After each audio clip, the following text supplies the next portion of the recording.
want you to see is the one of the Coronado Bridge.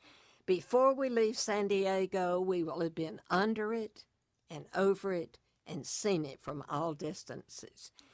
This is back in our hotel with a beautiful sailfish. Remember, son Jim gave me Lucas the Gnome. Smokey Bear was his favorite toddler toy, and I found this big picture to take. This is the driver of our trolley. We're now on our last full day, and Warren gives each of us a hop-on, hop-off ticket to ride this trolley as many times as we can ride it during one day. It was a wonderful way to see San Diego. This is such a good depiction of the hills up and down and the way that we on the trolley were able to go. This is the zoo. Betty and I had to make a decision. We decided to spend all of our hop-off time in Balboa Park and pass the zoo up since we'd all been to other zoos. So here is the sign for the entrance to Balboa Park.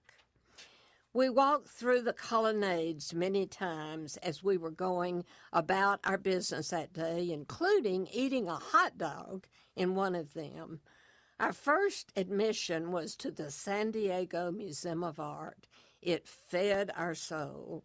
While we were there, we were able to take this picture in the lobby of the Thinker.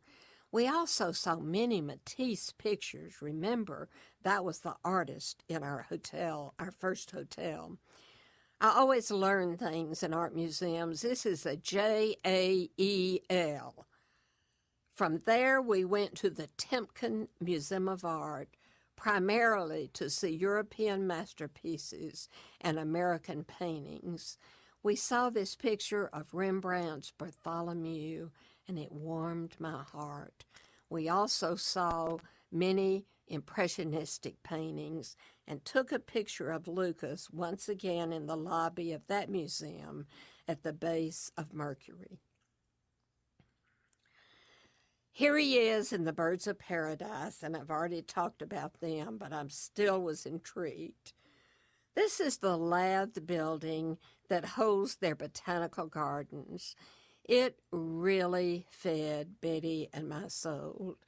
We saw these orchids mounted as we were going in the door with a lonely poinsettia at the bottom of it. Remember, this is still the very beginning of the year. This is the main gardener. I told him what a wonderful job, and he said, "I'll never be rich," to which I replied, "What is rich?" This is a scented garden. Each plant gave off its own scent. I have a particular love of orchids, and see how many you can find in this picture, mixed in with philodendron and other creeping plants. I got a lot of education about a bog garden. My daughter had given me some plants, and I want to be really good stewards of them. So because the gardener could tell I was interested, he gave me information that I sorely needed. From there, we went to the Spanish Village Arts Center. We would like to have visited all 37 artists, but of course, we only had one day. I particularly like this shop that says, "Business is great, people are terrific, life is wonderful." My motto, for sure. And this is one of the Spanish artists from whom I bought a pair of earrings. If you'll follow the red line, you'll see all the places that Betty and I were able to ride that trolley that day. I thought it was totally wonderful. We arrived back at the stop where we got on the trolley in time to have high tea, and this was our server as the sun was going down the last day in San Diego. This is a group of 4 bachelorettes from Florida who traveled to California to have their bachelorette party. They, too, wanted to hold Lucas. We're now at our final dinner. This is Ed and Giovanna Anderson from Canada. What fun we had with them. Thor and Mike Gilligan, I've already introduced you to. Betty and Celeste filled out the table with the leases. Remember, they're the ones that let us have some of their pictures when mine did not all come out, and I'm so grateful that they let this be complete. And as I said, Betty and I filled out the table of 8. What a wonderful time we had. After we'd finished our wonderful dinner, Warren called me up and said, I have a special presentation I want to make to Celeste. Everybody had fallen in love with my gnome. He said, I think when we all leave and quit paying attention to Lucas, that he's going to be very lonely. So I have this presentation of a Cartan gnome to give to be Lucas's companion when they return home.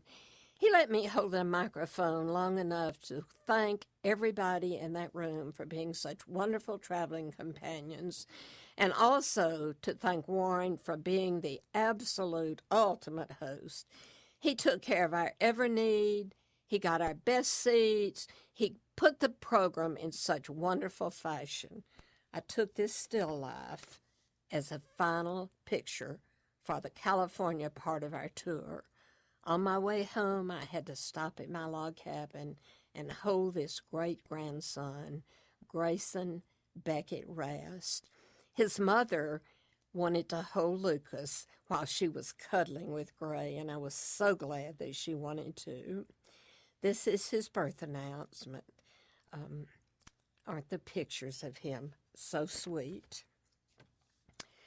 They had a picture taken for me at the corner of our log cabin. He's 10 days old, and this has so much meaning in all of our family. The original reason that we went to the Rose Bowl Parade was to see Ben Rast hugging me here, marching. He decided to not do that, but Ben, thanks anyway, you got us there. We were among the crowd, we were cheering everyone on, and it was wonderful. We're back now at our destination, and instead of going to the right to this grand adventure, go to the left with me as Lucas and I return home. We will never be the same because of being able to go to California. Thank you so much for sharing this trip with me.